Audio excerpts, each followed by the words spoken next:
Para sahabatku, para hadirin semuanya, kebenaran itu selalu ditemukan dalam kesederhanaan, bukan dalam keruwetan, bukan dalam kerumitan. Siapapun yang berbicara kebenaran tetapi rumit, yang dibicarakan itu pasti bukan kebenaran. Sederhana saja. Ikan mengambil kehidupan dari tempat dia hidup, yaitu air. Jadi kalau ikan tinggal di laut, tetapi dia tidak mengenal garam, wajar, namanya juga ikan. Dia hidup di air, hidup di samudra, tetapi masih saja bertanya tentang di mana samudra. Wajar, namanya juga ikan. Ikan baru sadar bahwa dia selama ini mendapatkan kehidupan dari samudra tepat saat dia kena pancing. Tepat saat dia kena jaring. Begitu kena pancing, kena jaring, dia keluar tuh dari samudra, baru tidak tenang. Padahal waktu di air, dia tenang. Begitu dipisahkan dari air, baru dia tidak tenang. Yang senang mancing, coba perhatikan. Ketika ikan ada di air, tenang aja. Begitu terangkat saja ke udara, tidak di habitatnya, gelisah ikan. Jadi ikan baru sadar kalau dia selama ini mendapatkan kehidupan dari tempat hidupnya tepat saat dia keluar dari habitatnya. Betul apa tidak? Kita mau menunggu begitu? Burung tiap hari mengangkasa, terbang ke sana kemari. Tetapi sampai sekarang dia tidak kenal yang mana itu angkasa. Wajar, namanya juga burung. Tetapi baik ikan maupun burung, yang luar biasa adalah ikan itu bahagia dia jadi ikan. Dan burung juga bahagia jadi burung. Coba, burung itu bangun tidur tuh nyanyi. Yang lucu adalah manusia yang menyangka dirinya paling mulia, katanya pengendali semesta ini, tetapi banyak manusia yang tidak bahagia menjadi manusia. Lucu kan manusia? Hanya manusia di semesta ini yang suka mereka-reka tempat istimewa setelah kematian, walaupun dia tidak berbuat kebaikan apapun. Pohon pisang dari kecil tumbuh terus. Setelah besar kemudian keluar tuh nongol jantung pisang. Setelah nongol jantung pisang keluar tuh ya pisangnya. Panjang ya. Sikatannya, turuyannya kata orang Sunda. Sampai ngagapui ya kehandap. Akhirnya sama petani ditunjal tuh pakai bambu. Setelah menyumbangkan satu ruita pisang untuk manusia, pohon pisang itu mati. Dan pohon pisang hanya sekali saja menyumbangkan buah pisangnya, tidak diulang. Dan setelah dia menyumbangkan buah pisangnya, dia mati. Coba tanya pohon pisang. Nanti kalau udah mati, kalian ingin di mana tempatnya? Pernah nggak bilang pohon pisang, oh nanti saya pengen tinggal di surga? Pernah nggak? Enggak.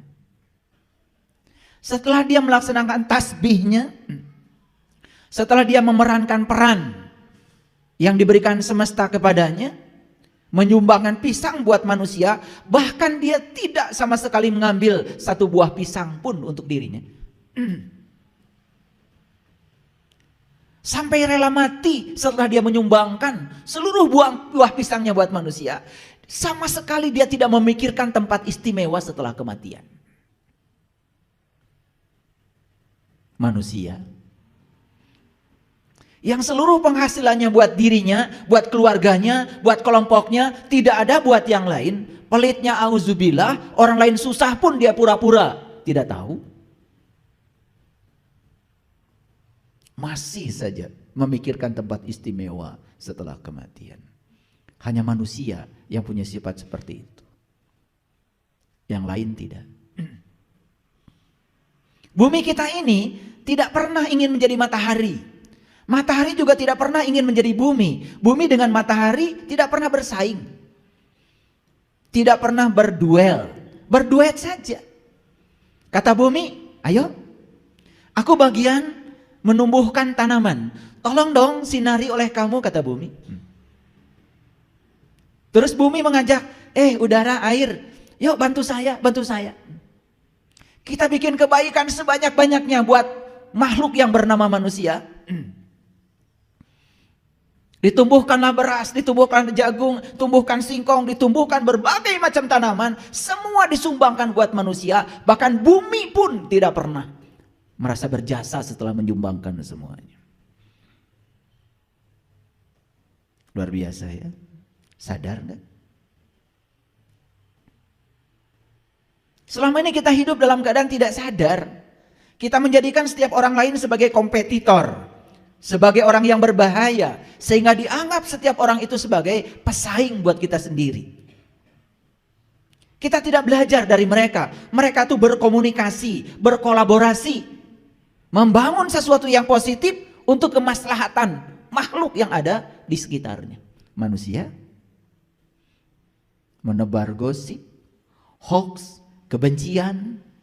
Begitu orang lain berbeda sedikit dengan keyakinannya, dianggap salah, dianggap sesat.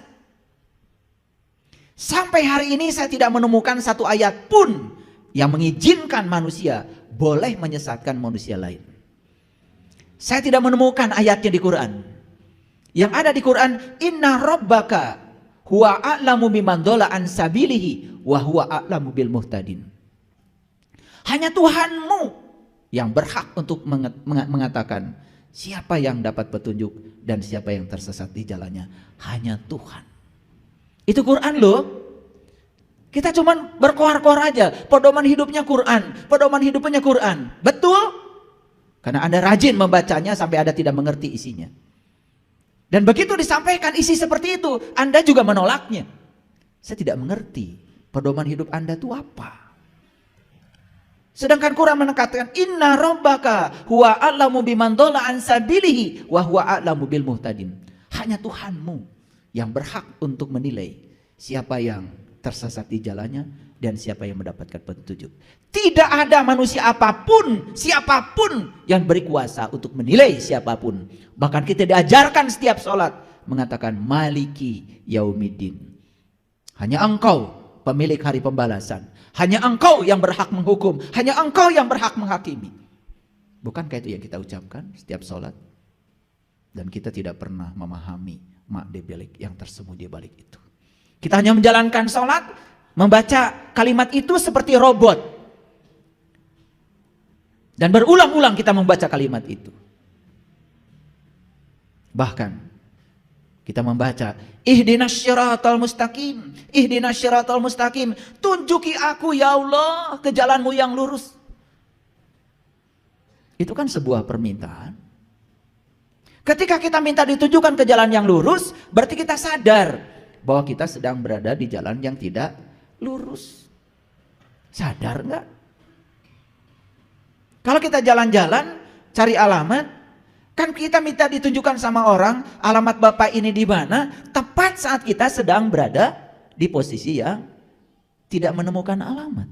Betul nggak? Sebut saja kita sedang tersesat.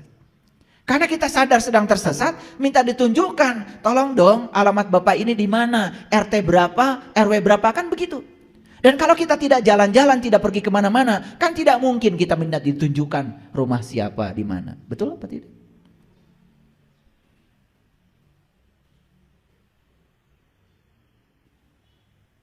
Dan hari ini saya akan berbicara bahwa kebenaran itu selalu ditemukan dalam kesederhanaan, bukan dalam kerumitan.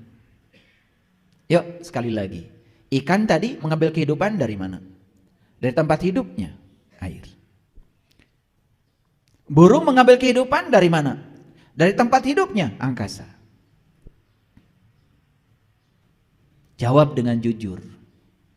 Manusia hidup di sini, bukan?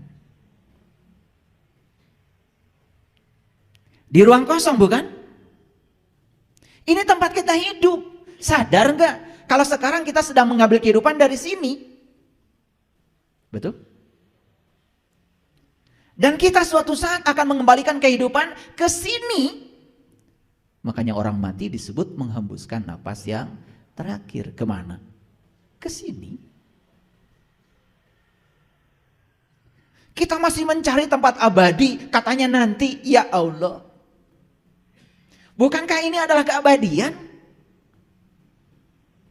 Manusia datang dan pergi, tapi ini ada terus dari dulu. Bumi suatu saat juga akan hilang. Oh, bumi juga pendatang baru. Dan menurut para ilmuwan, umur bumi itu sekarang sudah 13,6 miliar tahun. Dan sudah banyak orang yang hidup di sini. Sudah banyak. 13,6 miliar tahun umur bumi. Sudah berapa generasi orang yang hidup di sini. Sedangkan umur agama paling tua juga 3.000 tahun.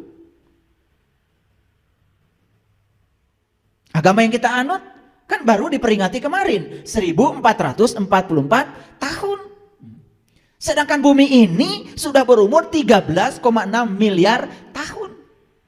Apa kita berani menyatakan leluhur kita dulu celaka semua? Gara-gara berbeda dengan yang disebut dengan agama oleh kita hari ini? Apa leluhur kita sebodoh itu? Lo tidak mewariskan nilai-nilai kebaikan kepada kita? Betul apa tidak? Ini saya berbicara sains, saya berbicara data, saya berbicara fakta. Bukan berbicara ngawur. Dan silakan ya, cek omongan saya. Para ilmuwan fisika sudah bisa menemukan. Kenapa? Sekarang sudah banyak tekniknya. Umur batu saja sekarang bisa diukur kok. Ini batu umurnya berapa tahun? Bisa. Tidak usah pakai ilmu tinggi-tinggi. Ada yang disebut dengan ya ilmu radioaktif. Kalau kuliah fisika inti kita akan belajar yang disebut dengan peluruhan radioaktif. Kita bisa mengukur umur batu berapa tahun. Coba. Ulangi lagi. Jadi kita hidup di mana? Di sini.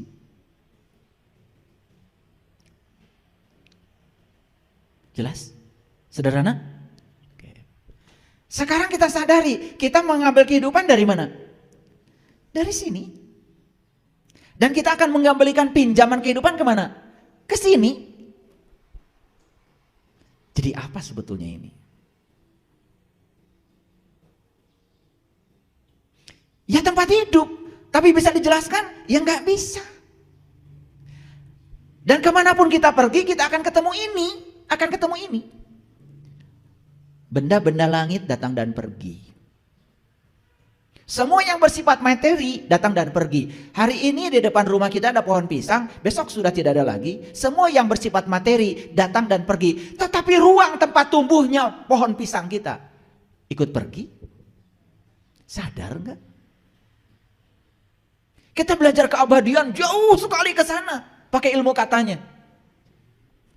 Sampai tidak sadar yang sekarang, di sini, saat ini sekarang. Sampai orang tua kita tuh menyebut, ini tuh namanya Sang Hyang Taya.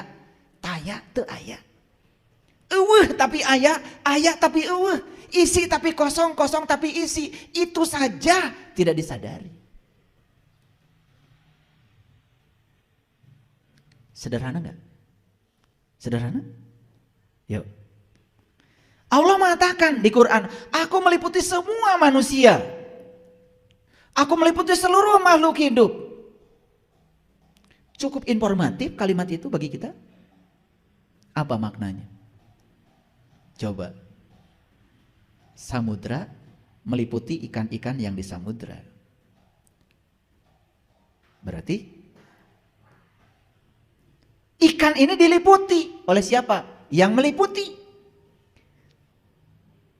Nah, yang diliputi itu pasti sosok. Ikan itu ada sosoknya. Tapi yang meliputi kan gak ada sosoknya. Karena kalau dia sosok tidak mungkin bisa meliputi.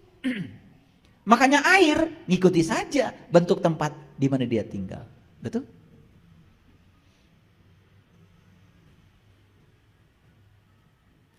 Nah, ini manusia diliputi. Allah mengatakan, aku meliputi segala manusia.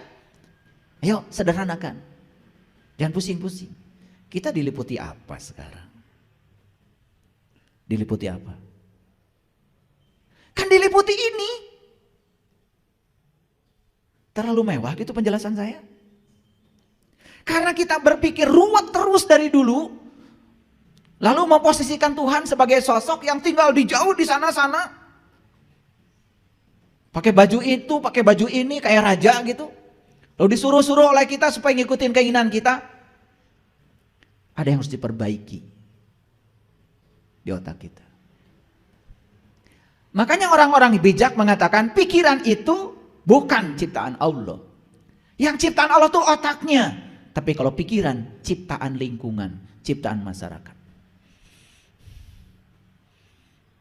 Kita berpikir hari ini tergantung apa yang pernah kita lihat, yang pernah kita dengar, tergantung paradigma apa yang pernah dijejalkan kepada kita. Hari ini kita mengatakan, kalau kita baik sama Allah, Allah akan baik sama saya. Dan kalau saya tidak baik sama Allah, Allah akan mengazab saya, menghukum saya. Itu paradigma. Itu bukan Allah yang sebenarnya. Bagaimana mungkin Dia yang Maha Pengasih, yang Maha Penyayang menyiksa hamba yang dicintai? Betul apa tidak? Tetapi paradigma itu masih ada di otak kita. Sampai-sampai kita lebih suka memposisikan Allah sebagai mitra dagang kita daripada memposisikan Allah sebagai kekasih.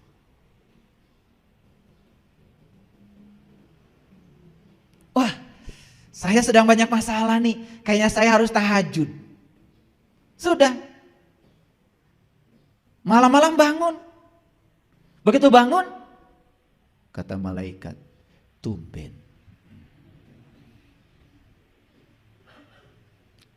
Lah biasanya juga nggak bangun, tiba-tiba bangun. Kan malaikat bilang, tumben.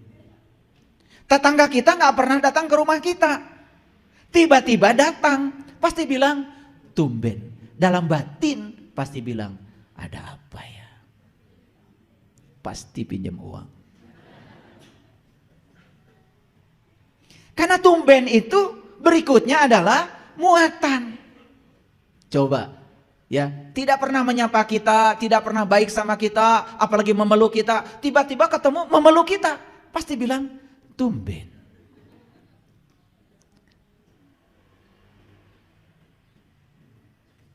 Kata malaikat, pasti tahajudnya 2 rakaat saja.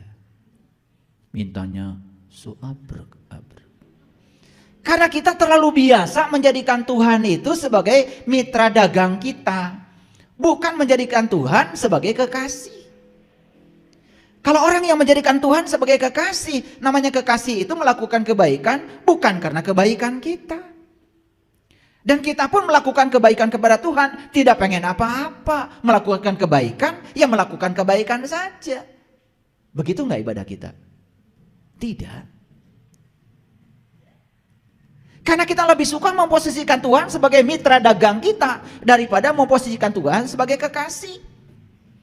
Ya hidupnya ya seperti itu saja. Dari waktu ke waktu kesadarannya juga begitu-begitu saja. Itu paradigma. Karena dia menempatkan Tuhan di pikiran dia seperti itu. Kenapa pikiran seperti itu? Karena dibesarkan di lingkungan yang seperti itu. Setelah itu dia mengizinkan. Dia mengizinkan agar dia menjadi seperti lingkungannya. Tidak menjadi dirinya sendiri. Dan kalau semua ditanya, pasti tidak ada argumen. Kenapa Anda takbiratul ihramnya seperti itu? Pasti jawabannya, kan orang lain juga begitu. Dan kenapa ketika Anda sholat, mengacungkan telunjuk, bukan jempol. Karena orang lain juga mengajukan telunjuk. Itu saja jawabannya. Tidak ada argumen yang masuk akal.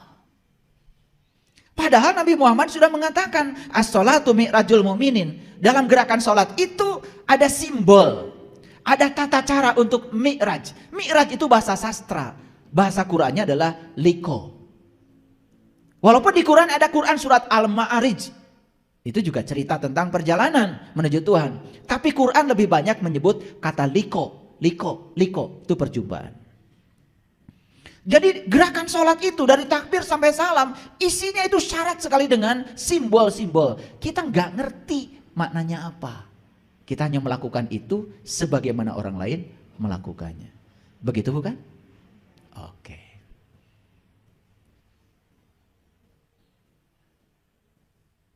Ketika saya mengajak umat ini berpikir sederhana, malah saya disalahkan. Contoh, Quran bilang, mengingat Allah itu persis seperti kamu mengingat bapakmu. Itu kata Quran. Fazkurullah kazikrikum aba'akum. Itu ayatnya. Saya bacakan Arabnya, takut kalian gak percaya. Kalau gitu saya bacakan lagi. Itu Quran surat Al-Baqarah ayat 200. Nah, takut gak percaya. Nanti disangka ngarang saya.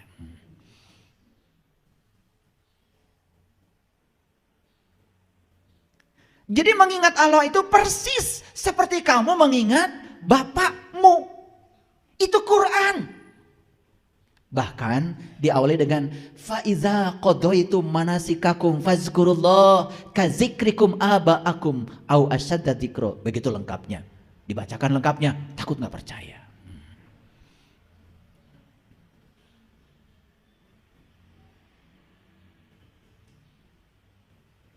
Sekarang saya tanya, sekarang ingat gak sama bapak?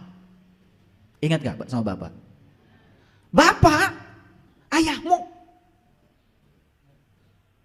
abi, abah. Ingat sekarang? Ingat? Ingat? Ada suaranya? Gak ada. Dan yang bisa ingat sama bapakmu hanya orang-orang yang kenal bapakmu. Ini omongan saya masuk akal nggak? Kan yang bisa mengingat bapakmu, satu kamu, anaknya. Yang kedua, tetanggamu yang pernah jumpa dengan bapakmu. Yang ketiga, siapapun orang yang pernah jumpa dengan bapakmu. Lah saya belum pernah jumpa sama bapakmu, disuruh mengingat. Walaupun saya tahu namanya, misalnya namanya Amir. Lah kan saya juga tidak bisa mengingat bapakmu walaupun sudah ada namanya. Terus saya ambil tasbih gitu, langsung Amir. Begitu. Saya ingin membawa kalian kepada kesederhanaan, kebenaran. Karena kita sudah terlalu ruwet selama ini berpikir. Ulangi lagi. Ingat sama Bapak sekarang? Ingat. Kenapa ingat? Satu, sering jumpa. Dua, kita jadi kenal. Kalau gitu saya tanya lagi, ini kesederhanaan. Jumpa dulu, kenal dulu. Yang benar, jumpa dulu, kenal dulu. Ya jumpa dulu. Kalau sering jumpa, baru kenal. Kenal itu akibat sering jumpa. Bahkan kalau sering jumpanya, bukan hanya kenal, cinta. Makanya, ya dalilnya orang Jawa Tengah, Jawa Timur, witing tresno, jalaran soko kulino. Pada pintar. Tapi begitu diterapkan kok jadi gak pintar, itu yang saya bingung. Sesederhana itu. Ulangi. Ingat sama Bapak sekarang. Ada suaranya? Ada. Yang bapaknya Amir kan gak usah bilang Amir. Yang bapaknya Emot gak usah bilang Emot. Betul gak? Betul apa tidak?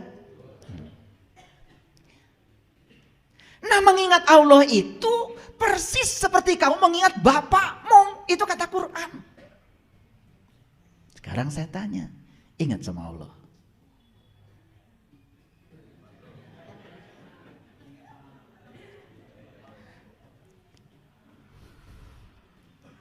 Ingatnya cuman alif lam lam ha. Apakah itu Allah?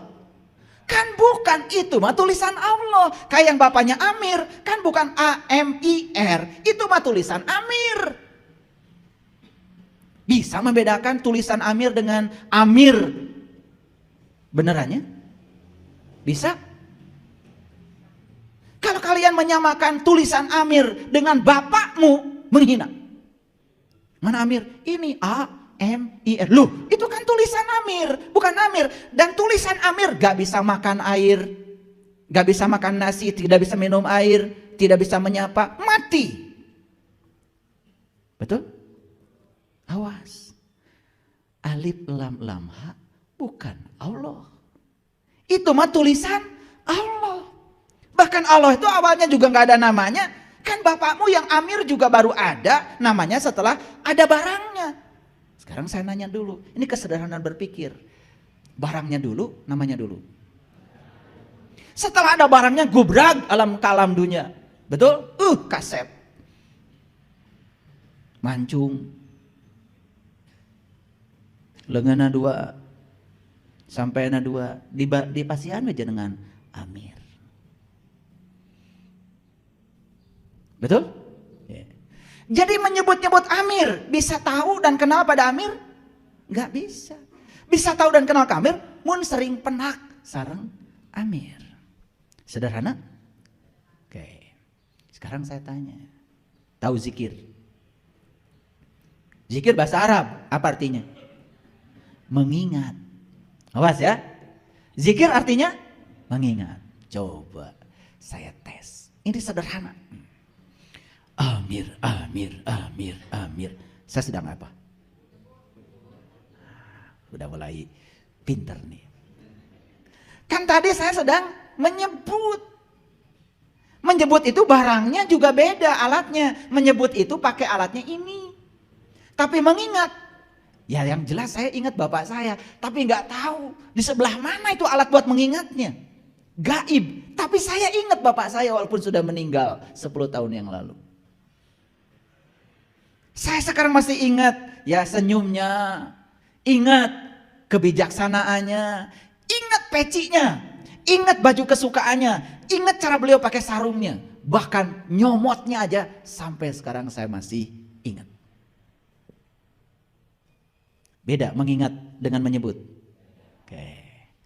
Jadi kalau kalian sedang subhanallah, subhanallah, subhanallah, menyebut atau mengingat? Menyebut. Zikir bukan itu. Zikir bukan. Sesederhana itu. Kenapa tuh kalian bilang saya lagi zikir? Padahal lagi menyebut. Apa menyebut salah? Tidak. Menyebut Amir tidak salah. Kalian bilang subhanallah, alhamdulillah, Allah. Bagus. Tetapi lebih bagus lagi kalau itu sebutan dialamatkan kemana. Kan setiap nama itu ada barangnya katanya tadi. Begitu nyebut Amir kan barangnya ada. Alamatnya jelas. Oh, Amir yang saya maksud adalah bapak saya. Yang paling ganteng deh sedunia. Sederhana gak yang saya bicarakan? Atau masih pusing? Nah kalau kalian masih pusing karena memang kalian itu sudah pusing dari dulu. Bahkan pusingnya sudah mencapai 7 keliling. Betul Pak tidak? Saya itu begitu orang tua saya bilang begitu. Pusing 7 keliling. Wah saya kejar itu. Kenapa pusing itu 7 bukan 8? Kok orang tua kita kalau ngomong itu pusingnya 7 keliling. Loh, jalan Shirathul Mustaqim juga rambut dibelah 7. Tawaf 7 putaran. Sa'i 7 kali mundar-mandir Safa dan Marwah. Melempar jumroh pun 7 batu. Surat Al-Fatihah 7 ayat juga. Wah, jangan-jangan orang tua kita tuh kalau ngomong pasti ada pesannya. Kenapa pusing 7 keliling? Ternyata saya dapat ilmunya. Begitu saya tahu rahasia yang 7, saya nggak pusing lagi. Makanya sepanjang kalian belum tahu rahasia yang 7, kalian selamat pusing 7 keliling. Ini bahasa sehari-hari kan, yang kalau dielaborasi secara saintifik keren. Keren. Cuman kita jarang memikirkannya, itu aja. Paham ya? Oke. Sederhana saya bicara kebenaran hari ini. Bisa bedakan menyebut dengan mengingat? Ya. Di Quran itu perintahnya itu mengingat. Fazkurullah dzikran katsir. Ingatlah Allah dengan ingatan yang sebanyak-banyaknya. Maaf, saya tidak menemukan sebutlah dia dengan sebutan yang sebanyak-banyaknya. Menyebut Amir, bisa nggak semua orang? Bisa. Tapi mengingat Amir, bisa semua orang? Siapa yang bisa mengingat Amir? Yang tahu Amir. Menyebut Allah, bisa semua orang? Tapi yang bisa ingat kepada Allah, bisa semua orang? Siapa yang bisa ingat kepada Allah? Hanya yang tahu dan kenal kepada Dia. Makanya orang yang tahu dan kenal kepada Dia diberi gelar oleh Allah. Gelarnya ulul albab. Ulu itu artinya pemilik. Albab itu bagian dalam dari kolbu. Dari kata lub. Jadi kolbu itu ada bagian dalamnya itu. Ada yang namanya fuad. Ada yang namanya lub. Jadi ulul albab itu pemilik kolbu. Itu yang disebut dengan ahlul bait. Karena apa? Allah mengatakan langit dan bumi tidak akan cukup menampung zatku. Tapi kolbunya orang yang beriman itulah sebenar-benarnya rumahku.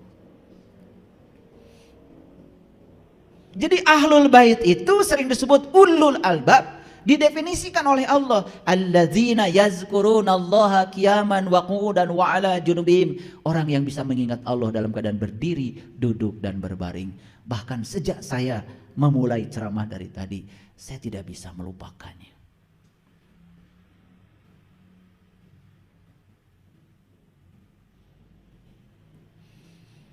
Clear sampai sini?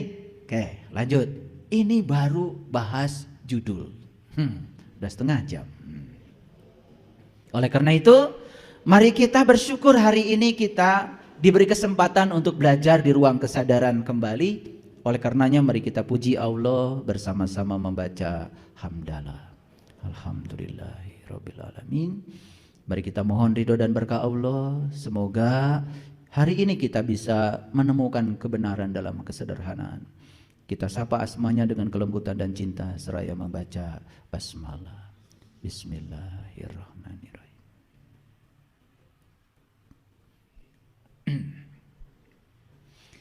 Mari kita lihat contoh-contoh kebenaran dalam kesederhanaan. Ini contoh sederhana. Jadi saya bacakan Quran surat Al-Isra, boleh dicatat. Al-Isra itu surat yang ke-17, ayat yang ke-60. Jadi Allah menyatakan inna rabbaka ahata binnas. Inna rabbaka ahata binnas. Tangkap kata-kata ini dengan kesadaran. Ulangi ya.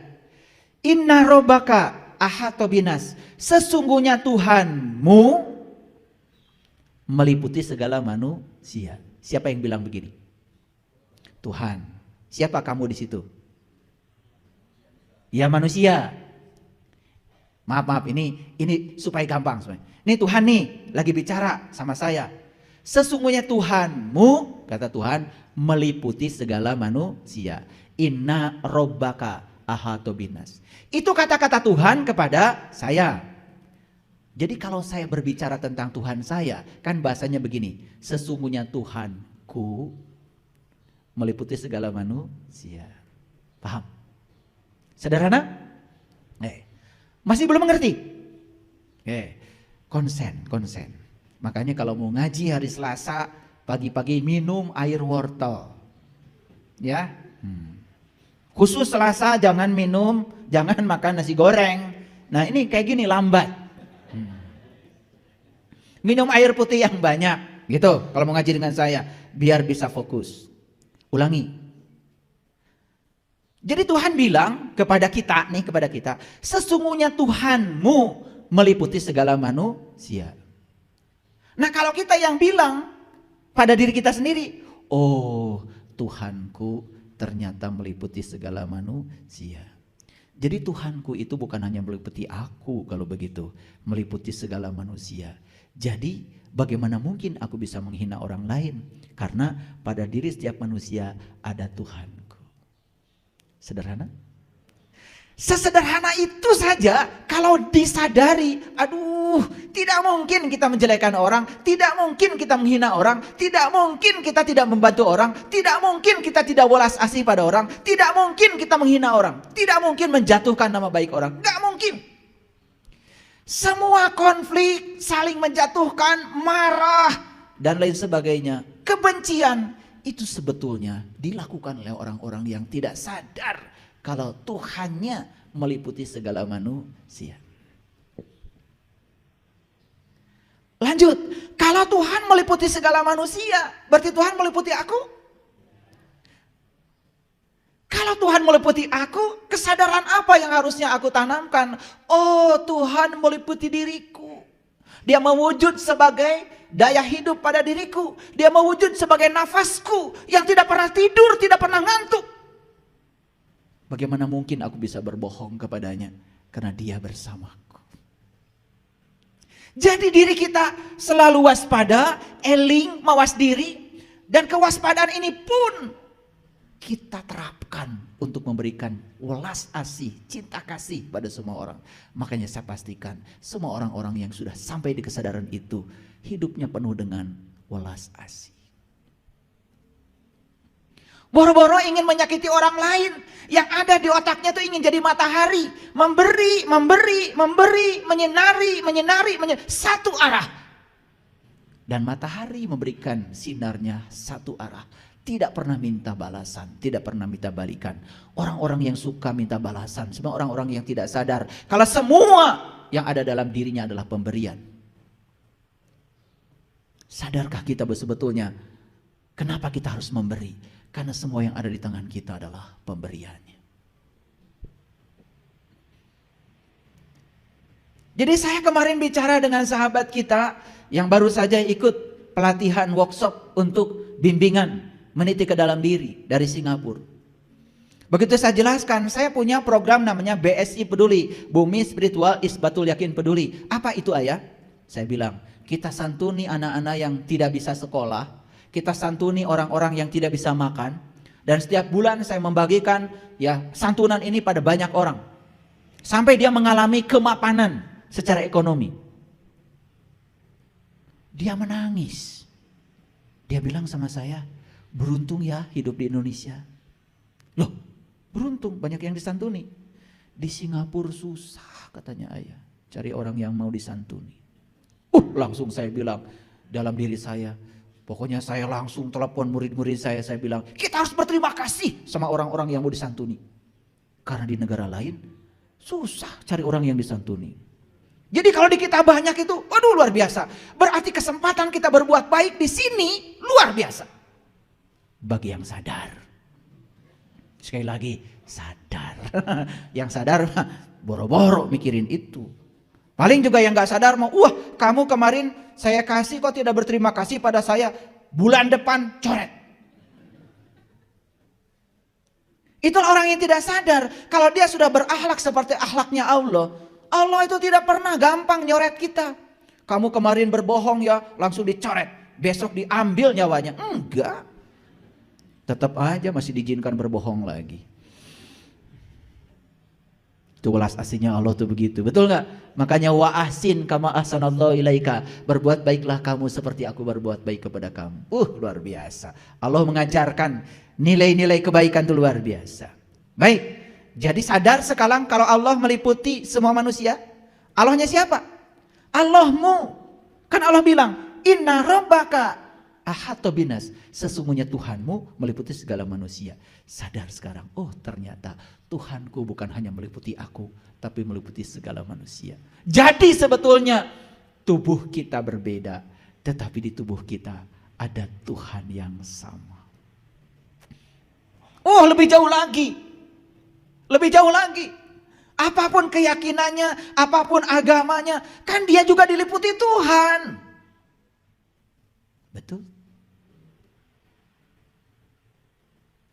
Jadi kalau orang yang sadar sampai di titik ini melakukan kebaikan pun tidak mesti ditanya apa keyakinannya, apa agamanya. Bahkan kalau mau mendoakan mereka pun tidak pernah ditanya apa keyakinannya, apa.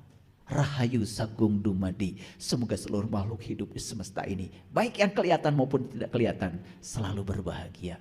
Itu doa mulia sekali. Semoga keluarga saya bahagia. Yang lain gak usah.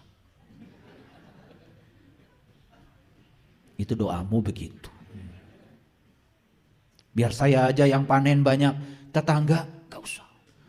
Biar dimakan tikus sama burung. Wah, orang kayak gini rezekinya gitu-gitu aja. Jadi kalau ingin rezeki kita berkelimpahan, menakjubkan hidupnya, buka semua pintu-pintu rezeki. Salah satunya adalah bahagiakan semua orang tanpa batas. Tidak usah dibatasi oleh keyakinan apa.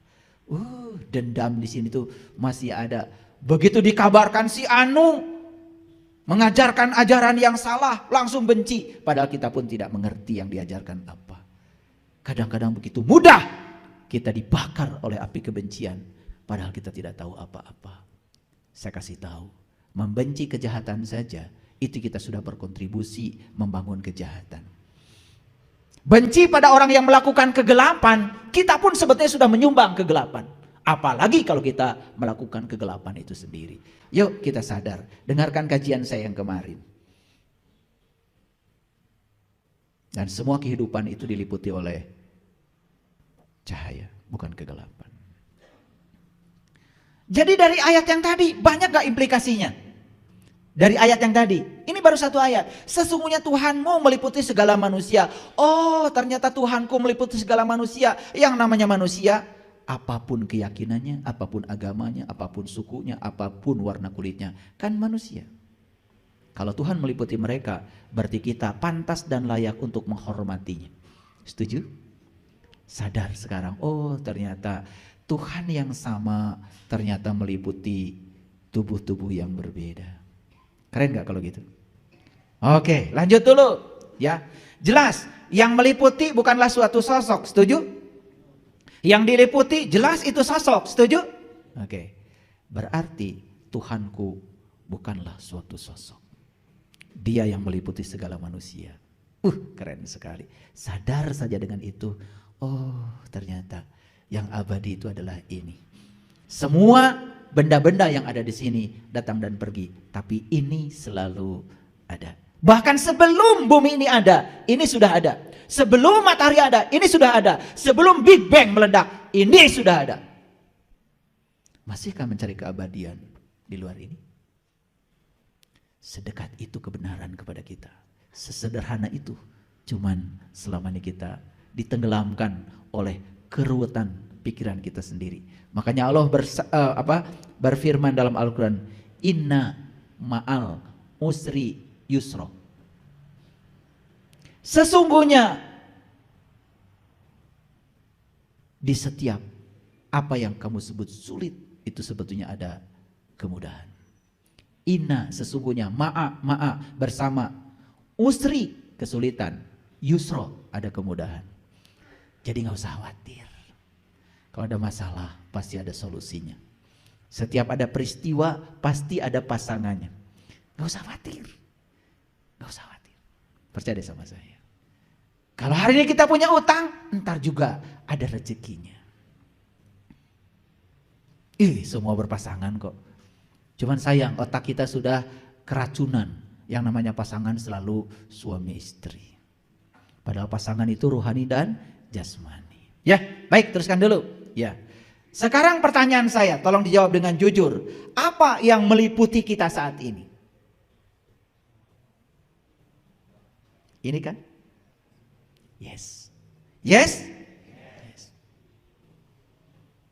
Jadi sebetulnya ini tuh apa? Ini ruang kesadaran, ini ruang kehidupan, ini ruang energi.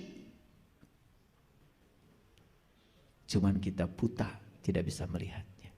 Makanya Allah memberikan satu mata kepada kita, namanya mata kolbu. Sehingga apa yang ada di ruang kosong ini kita bisa tahu. tidak kosong, tapi isi. Isi, tapi kosong. Ngerti sampai sini? Oke. Yuk, jawab lagi pertanyaan saya. Sekarang kita sedang hidup? Yes. Dari mana kita mengambil kehidupan? Dari sini.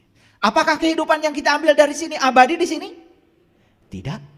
Sebentar masuk, sebentar keluar. Sebentar masuk, sebentar keluar. Sebentar masuk, sebentar keluar. Dan nanti tidak masuk lagi. Betul nggak? Ketika tidak masuk lagi di mana? Iya di sini, di sini. Jadi kenapa kita takut dengan kematian? Bukankah mati itu hanya menghembuskan napas terakhir dan gak balik lagi? Bukankah kematian itu adalah anugerah? Karena kalau ini masuk ke dalam, semua rasa sakit di sini terasa. Begitu keluar, kita dibebaskan dari semua penderitaan dan rasa sakit. Jadi kenapa takut mati ya? Karena kita tidak mengerti. Itu aja. Nih, wajah-wajah takut mati semua. Yuk lihat gambar di depan ini. Yang sebelah kiri gambar apa? Yang keras dong, gambar apa? Jeruk. Kayak TK ya. Jeruk itu JERUK atau itu? Itu pun bukan sebetulnya. Karena itu gambar jeruk. Karena saya belum sempat ke pasar, jadi hari ini saya bawa gambarnya. Maaf ya, saya nggak bawa jeruknya. Udah, tapi kan jelas kan? Oke. Coba, satu orang saja. Ada yang pernah merasakan rasanya jeruk? Ada? Gimana rasanya? Udah macam-macam kan? Asam, manis, kecut gitu. Apakah asam bisa menggambarkan yang kita rasakan? Apakah kecut bisa menggambarkan yang kita rasakan? Apakah manis bisa menggambarkan yang kita rasakan? Nih saya kasih tahu, semua kata-kata yang kita ucapkan itu semuanya adalah bohong. Karena yang sebenarnya adalah yang kita rasakan. Makanya kalau saya ditanya sama kalian, ya gimana ayah rasanya jeruk? Pokoknya gitu deh. Daripada kayak kalian sok tahu. Asam, kecut, macam-macam tadi, betul nggak? Nanti saya kejar lagi, asam itu apa? Mau didefinisikan? Makin didefinisikan, makin jauh dari kenyataan. Dan selama ini kita terjebak oleh kata-kata asam, kecut, manis, betul? Lembut. Itu kata-kata yang dibuat oleh kita sendiri, saking ingin menggambarkan rasa yang ada di situ. Tapi apakah rasa yang di situ bisa digambarkan dengan kata-kata? Saya jamin, siapapun ilmuwan, saya suruh nulis, coba kamu tulis, asam itu apa? Pusing dia. Mau ahli kimia, mau ahli fisika, mau sekolahnya sampai S4. Tahu S4? Susah senyum, senang senyum. Itu sekolah paling tinggi. Jadi sekolah yang paling tinggi bukan S3. Banyak yang sekolahnya S3, intelektualnya udah mencapai tingkatan paling tinggi. Tapi susah cemberut, senang tambah cemberut. Karena takut kehilangan yang dia senangi, betul? Buat apa sekolah tinggi-tinggi kalau tidak bahagia?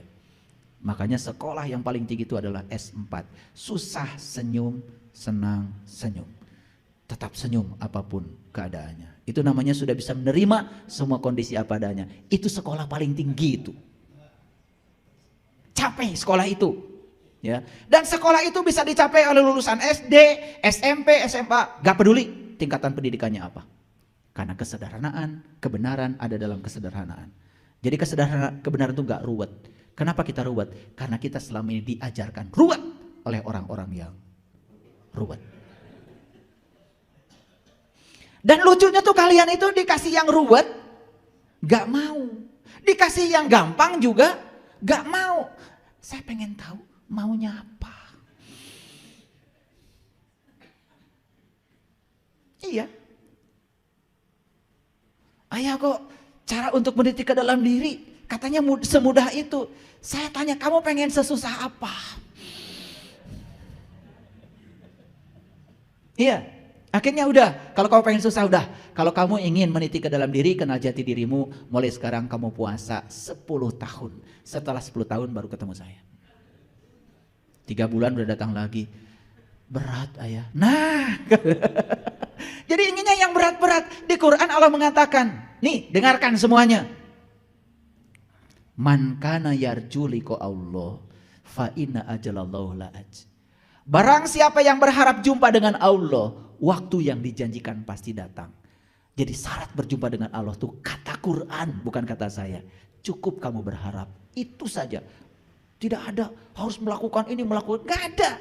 Ruwet. Dan yang ruwet itu pasti belum tahu. Saya kasih tahu ya. Ya kamu kalau ingin jumpa dengan jati dirimu, kamu harus masuk dulu, cari gua, kamu tinggalkan anak istrimu. Berapa lama? 40 tahun. Keburu modal.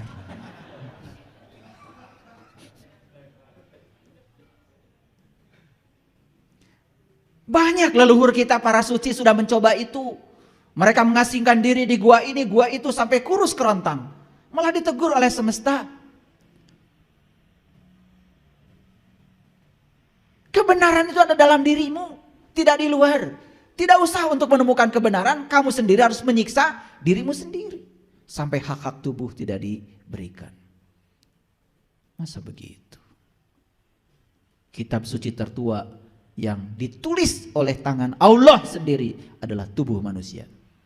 Dan lewat tubuh inilah kita akan bisa menemukan banyak sekali ilmu pengetahuan. Asal tahu ilmunya, tahu caranya.